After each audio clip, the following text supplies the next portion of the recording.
Abra sua Bíblia comigo no Evangelho de Mateus, no capítulo 28. Evangelho de Mateus, capítulo 28. Vou pedir aqui para a Grazi colocar ali uma arte para a gente pensar sobre isso. E deixa eu dar aqui um esclarecimento. A gente estava fazendo uma série chamada Heróis da Fé e alternando com outras mensagens. E bem verdade que nos últimos dias outras mensagens se tornaram predominantes sobre a série, né? Ou seja, a série ela vai continuar, mas nesse momento eu gostaria de usar o nosso tempo para falar de uma outra realidade, que não é que ela seja mais importante do que falar sobre fé, mas eu penso que nesse momento ela é mais importante no sentido de que é necessário que a gente, enquanto igreja, compreenda algumas coisas naquilo que diz respeito ao que nós fomos chamados para ser e para fazer. É necessário que a gente compreenda que Jesus começou alguma coisa e Jesus nos comissionou, nos ordenou a dar continuidade àquilo que Ele começou. Então, eu vou a partir de hoje compartilhar com vocês essa série que se chama Movimento. Série Movimento, vão e façam discípulos. Porque eu não tenho dúvida, nenhuma dúvida de que todo mundo sabe que isso é a nossa tarefa maior, fazer discípulos. Ninguém tem dúvida disso, tem? Eu acho que não. Mas eu acho que também ninguém tem dúvida que nem sempre aquilo que é estabelecido como sendo um mandamento do Senhor é parte daquilo que nós estamos vivendo como igreja. E eu estou falando isso em termos gerais, não estou falando especificamente da nossa realidade, mas de um modo geral. Eu diria até que a gente precisa, para colocar isso em prática, ser mais discípulo do que ser cristão. Porque é possível ser cristão sem necessariamente ser um discípulo. Agora, um discípulo, ele vai se tornar alguém mais frutífero. E do que eu estou falando? Eu estou falando de nominalidade, de carregar um termo, carregar uma expressão, ou encarnar aquilo que se chama por aí de ser cristão, sem que necessariamente a gente seja discípulo de Jesus. E aí eu fiquei pensando nos últimos dias, do finalzinho do ano passado para cá, como é que eu poderia trabalhar essa questão para a gente, naquilo que diz respeito ao nosso engajamento com isso, nosso envolvimento. Vocês vão me ouvir falar bastante sobre movimento e participação e engajamento. Porque às vezes a gente pensa em tantas coisas, pensa lá na frente, deixando aqui um gap, né? Há um buraco, há um espaço, há um abismo. A gente quer chegar lá sem antes ser o que precisa ser, fazer o que precisa fazer. Então às vezes a gente pensa em alcançar pessoas, e como parte de alcançar pessoas é necessário que você seja antes de tudo discípulo. E aí, por isso, a partir de hoje, essa vai ser a nossa temática, movimento, vão e façam discípulos. Nós vamos ler aí Mateus capítulo 28, dos versículos de 16 em diante. Eu vou ler, talvez você veja aí uma diferença e outra, porque eu escolhi ler nessa manhã essa passagem a partir da Bíblia A Mensagem, tá bom? Todo mundo achou? Mateus, capítulo 28, é o finalzinho do Evangelho de Mateus.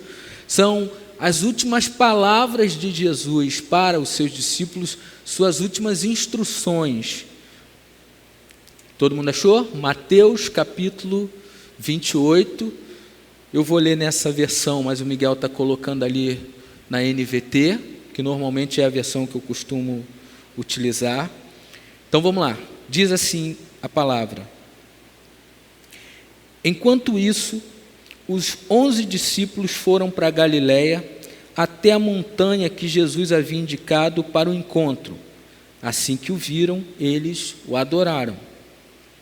Todavia, alguns se mantiveram afastados, pois não tinham certeza se deviam adorá-lo e não queriam se arriscar.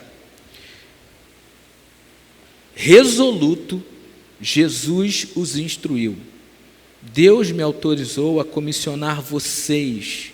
Vão e ensinem a todos os que encontrarem, de perto e de longe, sobre o estilo de vida, marcando-os pelo batismo no nome tríplice do Pai, do Filho e do Espírito Santo. Vocês devem ensiná-los a praticar tudo o que tenho ordenado a vocês, e eu estarei com vocês enquanto procederem assim. Queria chamar a sua atenção para isso. Eu estarei com vocês enquanto procederem assim, dias após dia, até o fim dos tempos. Então essas são as últimas instruções de Jesus para os seus discípulos. Antes de falar sobre o tema que eu quero abordar hoje, que é o que Jesus começou, eu preciso falar um pouquinho sobre o que é movimento. Alguém quer se arriscar? O que é movimento? Quando se fala em movimento, o que vem à sua cabeça? Quando você pensa em movimento, o que salta à sua mente? Qual é o tipo de insight que você tem a partir dessa palavra? Alguém quer contribuir? O que é movimento? Só um de cada vez. Então, movimento, de acordo com o dicionário, é o ato ou efeito de mover-se. Pronto, só isso. Diz respeito a estar em ação, em se mover, ou caminhar, enfim, estar em constante, não se encontrar num estado parado. Você está agindo, você está fazendo, você está em movimento, você está em mobilização, você está envolvido com alguma coisa. Um outro sentido para a expressão movimento é que movimento tem a ver com um conjunto de ações que pode ser de um grupo, nesse caso, um grupo de pessoas mobilizados a fim de alcançar o mesmo objetivo. E aqui eu acho que isso se encaixa muito bem com aquilo que Jesus colocou para que, ou nos comissionou, nos ordenou, nos deu como mandamento para ser feito: vão e façam discípulos.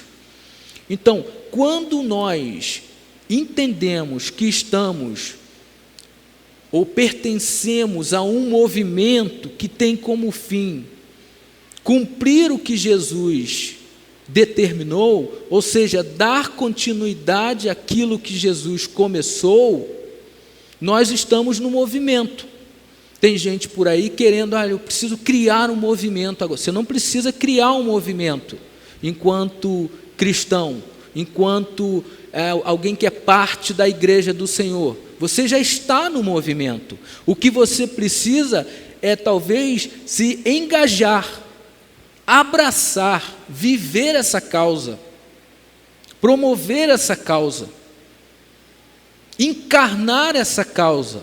Eu acho que esse digamos assim, o pulo do gato para todos nós. Não é que eu precise de algo, não é que eu tenha que inventar a roda, não é que eu tenha que descobrir a pólvora, já está aí. O que nós necessitamos é entender que somos parte de um movimento, e como parte desse movimento, a gente precisa dar continuidade àquilo que Jesus começou um dia. Por isso, hoje eu quero falar sobre o que Jesus começou, com a esperança de que isso, de alguma maneira, nos desperte o nosso coração para que a gente entenda que nós não temos uma outra obra que não seja aquela que significa dar continuidade à obra que Jesus começou. Nós não temos. E aí, quando a gente olha, por exemplo, para esse texto, essas são as últimas instruções de Jesus para os seus discípulos. A gente precisa falar um pouquinho sobre o ministério terreno de Jesus, que se desenvolveu basicamente na Galileia e na Judéia, também na Pérea, que são regiões daquela região onde Jesus viveu. E Jesus, então, com aproximadamente 30 anos de idade, ele é batizado, e dali em diante, ele inaugura publicamente aquilo que a gente chama de ministério público de Jesus, sua vida, sua obra, aquilo que ele decide fazer. E boa parte da vida de Jesus, ele vive ali na Galileia. Galileia, que era uma região muito desprezada pelos judeus, porque havia ali uma população mista. Nem todo mundo que vivia ali era judeu. Existiam gentios, por isso também é chamada de Galileia dos gentios. Jesus passa a maior parte da vida dele misturado com o povo daquela região. Jesus investe muito do seu tempo naquele lugar. Na Judéia, Jesus também vai frequentar, em Judéia e Pérea, que ali existiam habitantes, digamos, mais puramente eram regiões habitadas por judeus, embora tivessem gregos, mas a maioria das pessoas eram judeus. Então, os judeus olhavam para a Galileia e falavam, talvez o contato com eles não seja uma boa opção para a gente, afinal são galileus. E era um jeito pejorativo de falar dessa gente, ou seja, não são crentes. Eles não sabem nada a respeito do Senhor. Naquela região existem mais gentios, ou seja, mais crentes do que crentes. Então é bom que a gente permaneça por aqui. Então Jesus transita por essas regiões até que ele chega a Jerusalém praticamente para ser crucificado, para morrer, que era o centro religioso daquele tempo. Era o centro, a capital religiosa dos judeus. E aí, são nesses cantos pelos quais Jesus está passando, está anunciando o reino de Deus, está curando, está ensinando, que se dá então o seu ministério público, sua vida, sua obra. Mas em que consistia a vida pública de Jesus? Ele falava do reino de Deus. Ele curava pessoas, ele ensinava pessoas, ele tinha contato com pessoas que os religiosos detestavam. Para ser mais contundente, para ser mais ameno, queriam distância. Mas toda a vida de Jesus, todo o seu ministério público, toda a sua ação pública, embora ele falasse do reino de Deus, embora ele estivesse curando pessoas, embora ele estivesse se relacionando com gente desprezada, o intuito, o fim, o objetivo era um só: fazer discípulos. Era esse.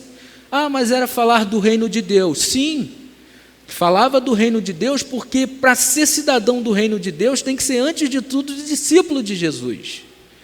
Uma coisa está ligada à outra. Jesus não está preocupado em falar de religião.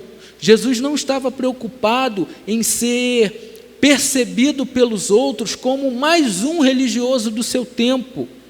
Jesus simplesmente queria, e fez isso muito bem, fazer com que pessoas que tivessem o contato com ele, a partir disso, experimentassem uma transformação, que desejasse, então, ser semelhante a ele. Isso a gente vai chamar, ou é conhecido como discipulado. Por isso, nos seus últimos momentos com os discípulos, ele se apresenta, como diz aqui na versão a mensagem, resoluto. É inegociável, é urgente, é necessário. Não quero que vocês se ocupem simplesmente criando programações. Não quero que vocês se ocupem simplesmente com ideias mirabolantes, sabe, que possam, no final das contas, roubar de vocês a energia, a força, e façam com que vocês se desviem do foco, daquilo que eu tenho para vocês. Qual é o foco? Vão e façam discípulos. Vão e façam discípulos. E ele também, de maneira contundente, diz: eu estarei com vocês nessa tarefa. Eu estarei com vocês o tempo todo. À medida que vocês procederem como eu procedi, à medida que vocês estejam por aí se movimentando, fazendo o que eu fiz, eu estarei com vocês. E aí aqui eu já chamo sua atenção para o fato como é muito fácil a gente se movimentar por aí, falando em nome de Deus, cantando em nome de Deus, carregando um livro que a gente chama de palavra de Deus, é a palavra de Deus, mas sem que necessariamente estejamos comprometidos com a causa de Jesus. Isso acontece muito. Isso acontece muito. E Jesus está dizendo: eu permanecerei com vocês. As condições, os meios, tudo que vocês necessitam para fazer isso, contem comigo. O meu poder, a minha graça, a minha unção. Mas vocês precisam fazer e ensinar aquilo que eu ensinei, a praticar o que eu pratiquei, e o que Jesus fez o tempo todo: discípulos. Discípulos. A palavra discípulos quer dizer alunos, aprendizes. O tempo todo Jesus está trabalhando para fazer com que pessoas aprendam a seu respeito, assimilem daquilo que ele tem a dizer, mas não somente aquilo fique no intelecto de cada um, aquilo desemboque na vida de cada um, aquilo se torne carne e osso, suor, vida, e se espalhe. Por isso ele vai dizer que o desejo dele, Deus me autorizou, Deus me deu autoridade para comissionar vocês. Vão, ensinem a todos que encontrarem, de todas as nações. A ideia de todas as nações é simplesmente quem estiver perto ou mais longe. Onde você estiver, aqui ou acolá, busque se ocupar com a tarefa de fazer discípulos. Esse é o movimento que se requer de cada um de nós. É isso que Jesus deseja quando a gente é chamado para caminhar com Ele. Enquanto vocês estão se movimentando, façam isso, façam discípulos. E aí, a instrução de Jesus é que a gente ensine o que aprendeu dele, coloque em prática o que aprendeu com ele, coloque em prática. Ele fala isso para os seus discípulos: o que vocês me viram fazer. Eu não lhes peço que façam coisas novas, diferentes, apenas reproduzam com a vida de vocês a vida que vocês perceberam em mim. Apenas coloquem em prática, a partir do contato com o outro, a mesma dinâmica que eu tive com vocês. Daí aquela ideia de amar o próximo, ser misericordioso, anunciar o reino de Deus, instruir sobre o reino de Deus, para que fique claro que o reino de Deus não diz respeito a um lugar que tem CEP, um lugar que tem rua, um lugar geográfico, mas é um estado, é ser parte do reino de Deus, é fazer parte do reino de Deus. O reino de Deus chegou, e onde está esse reino? Entre vocês, surgindo no coração de vocês. Aí isso muda tudo, isso muda todas as coisas, porque as pessoas passam a olhar para si, não como alguém que precisa de um lugar para ir para ser, ele é assim que a gente precisa se enxergar. Tanto é verdade, gente, que, para vocês terem uma ideia, a palavra discípulos aparece mais de 250 vezes no Novo Testamento, enquanto que a palavra cristão aparece 3 vezes. E mesmo assim, de maneira um tanto quanto pejorativa, meio que para mostrar que aquelas pessoas que, apesar de serem judeus, hoje elas estão se descolando, passaram a ser vistas como um grupo, um movimento que estava se descolando daquilo que eles chamavam da verdadeira fé, o judaísmo. Era para tratar de maneira pejorativa, mas a palavra discípulo, aprendiz de Jesus, aluno de Jesus, ela aparece mais de 250 vezes no Novo Testamento.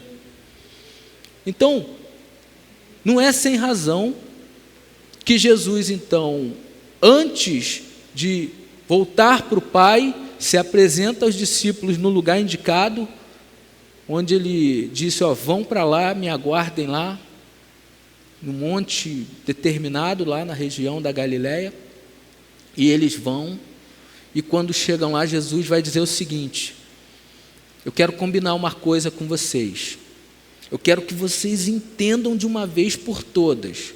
E por que ele fala, talvez essa ideia esteja presente? Porque ao longo do tempo, os discípulos, eles iam caminhando com Jesus, mas sem compreender muito bem do que se tratava o plano de Jesus. Em alguns momentos, Jesus dizia, isso vai ter que acontecer. Alguém dizia, não, mas eu não vou deixar. Não, mas o Filho do Homem tem que ser morto, vai ser maltratado, vai ser escorraçado, esbofeteado, porque é parte do plano. Aí alguém dizia, jamais deixarei. Pedro, propriamente, né? Porque não entendia muito bem. E aí Jesus, nos últimos momentos, com os discípulos, vai dizer, de uma vez por todas, vocês precisam entender no que vocês estão envolvidos, ou com o que vocês estão envolvidos. Vocês não precisam se preocupar, aspas aqui, em tentar salvar a minha pele. Jesus não precisa de gente que garanta a sua segurança. Jesus não precisa de gente que o defenda. Jesus não precisa de alguém que se apresente diante dos outros, orgulhoso de ser quem é por causa do nome de Jesus. Jesus está dizendo aqui, eu preciso de discípulos.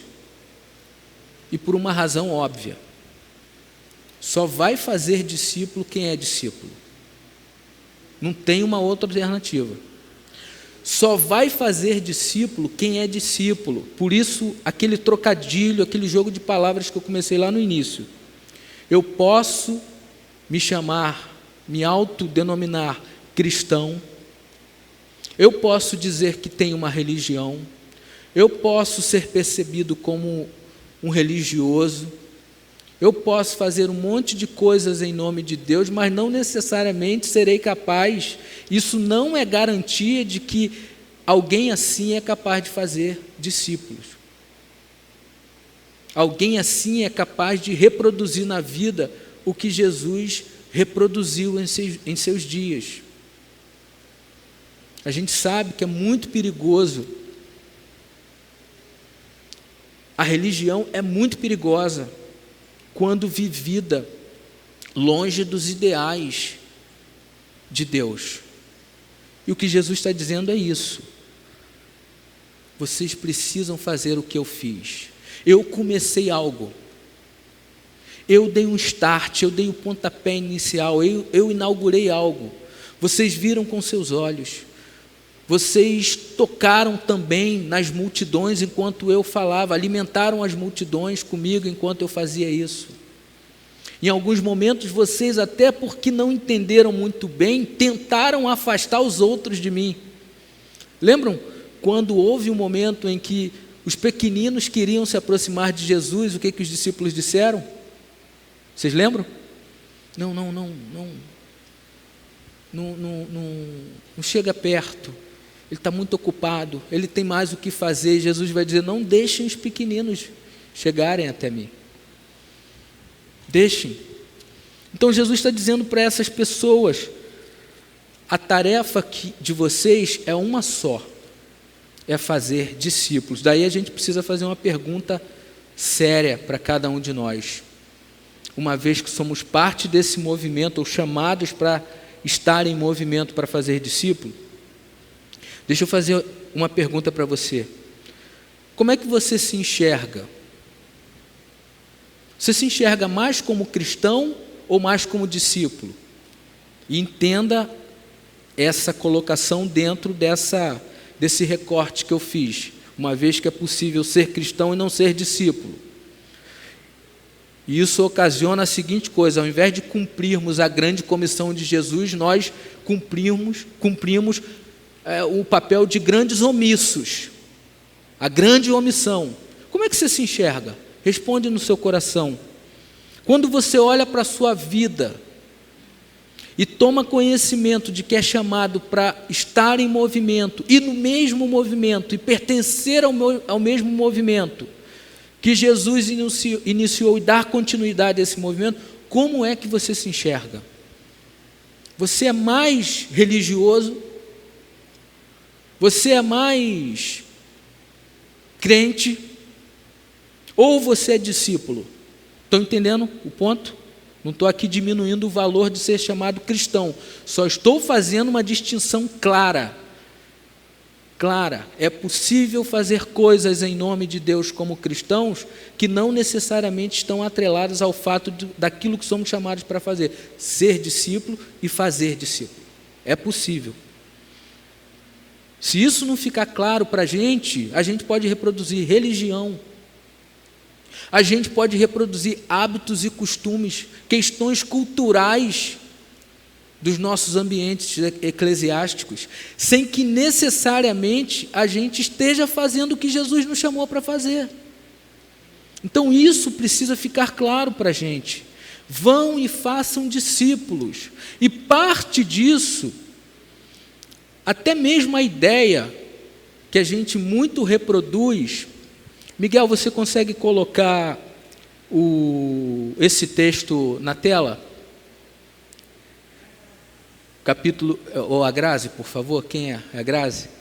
Mateus 28, 19 em diante, 16 em diante, né? Portanto vão.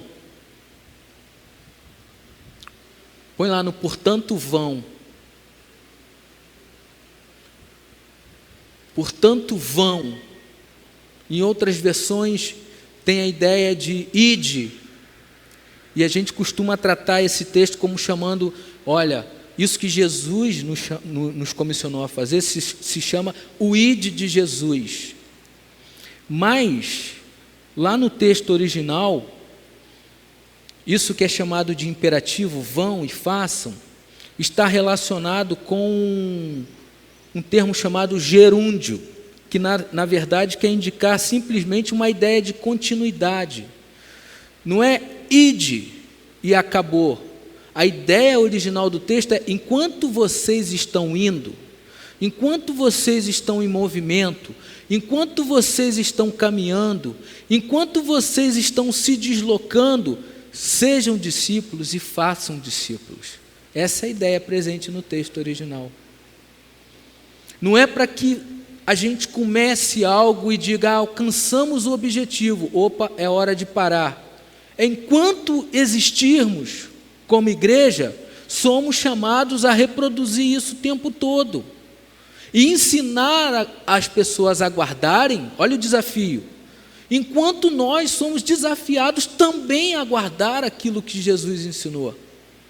Enquanto eu estou fazendo isso para com o outro, eu também estou no processo de fazer isso. Então não tem desculpa, gente. As pessoas dizem, eu não me sinto preparado. O discipulador não é aquele que precisa estar preparado para fazer. Ele não precisa disso. Ele tem que se entender, compreender que ele é alguém que deve fazer. Lhe foi imposta essa tarefa.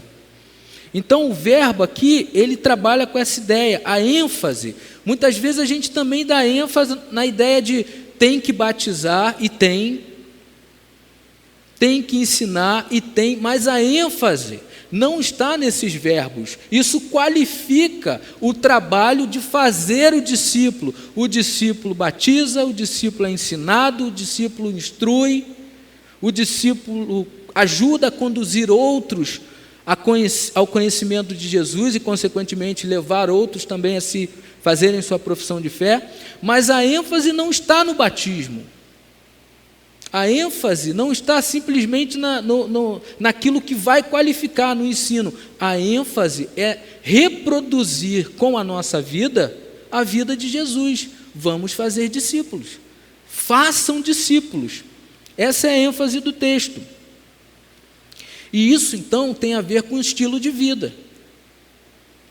Como é que é o estilo? Vamos ser bem genérico, só para exercício. Como é que normalmente se define o que é um crente? O que define, na cabeça de muita gente, o que significa ser um crente?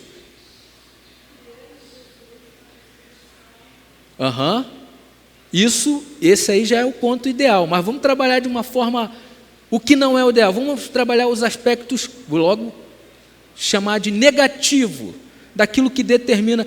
Como é que a gente define, ou culturalmente, muitas pessoas se definem, o ambiente é definido como sendo, ali tem um grupo de crentes. Como é que é? Pela linguagem. Que mais?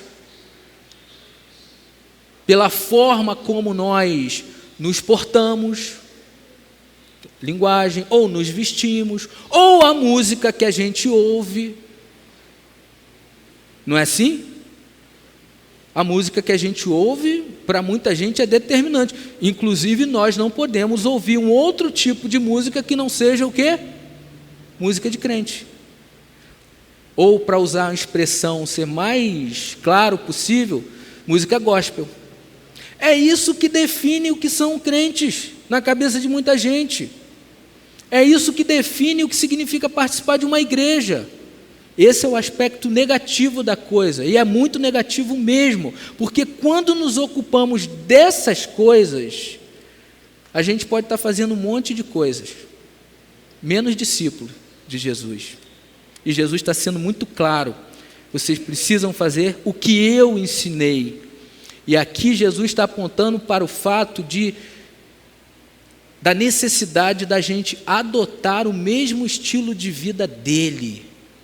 Não é para adotar o mesmo estilo de vida de uma denominação, não é para adotar, até a gente falou isso na quinta-feira no estudo bíblico, não é para que eu tenha que trazer para cá uma coisa que faz sentido lá do outro lado do mundo. O que vai fazer sentido em todo e qualquer mundo, em todo e qualquer lugar em que a gente estiver, é o estilo de vida de Jesus. É isso que eu preciso aprender e reproduzir. Esse é o movimento. Qualquer outra coisa vai se tornar um trabalho incansável, ou melhor, incansável não, cansativo, um trabalho desnecessário e comprometedor, porque você vai estar exigindo que outros façam aquilo que Jesus não pediu.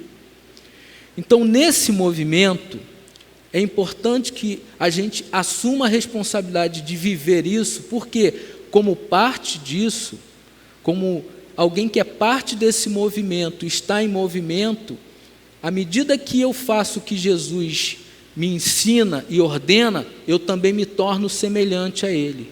E à medida que eu negligencio isso, eu não chego perto daquilo que Ele quer que eu seja, alguém parecido com Ele. Entende a urgência disso?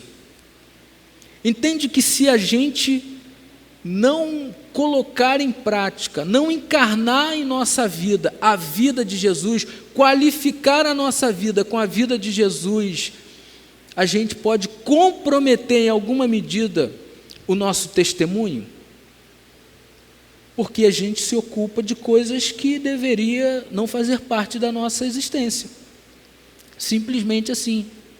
Então a gente tem que ter uma palavrinha que volta e meia eu repito aqui: intencionalidade.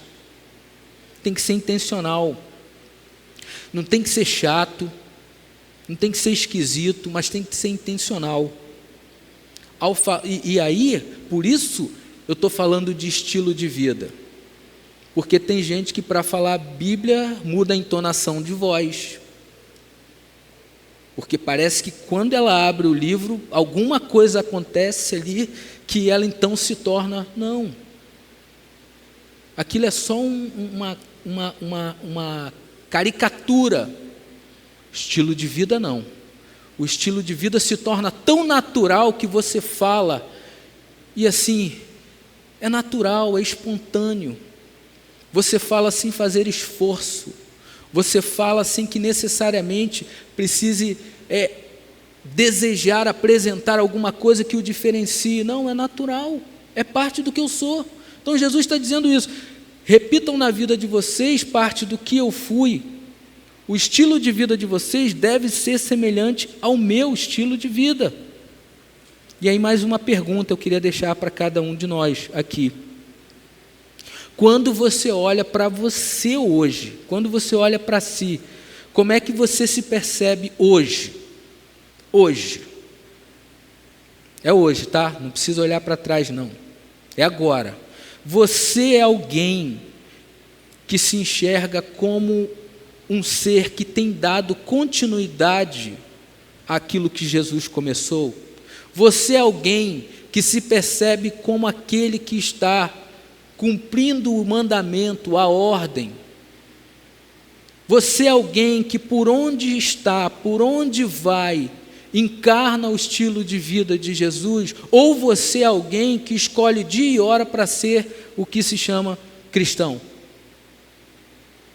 Responda isso no seu coração, com muito temor, com muita seriedade, para que você, talvez, ao fazer isso com muita honestidade, se é o caso de se enxergar experimentando uma vida de engano, abra os olhos para viver o que de fato você foi chamado para viver.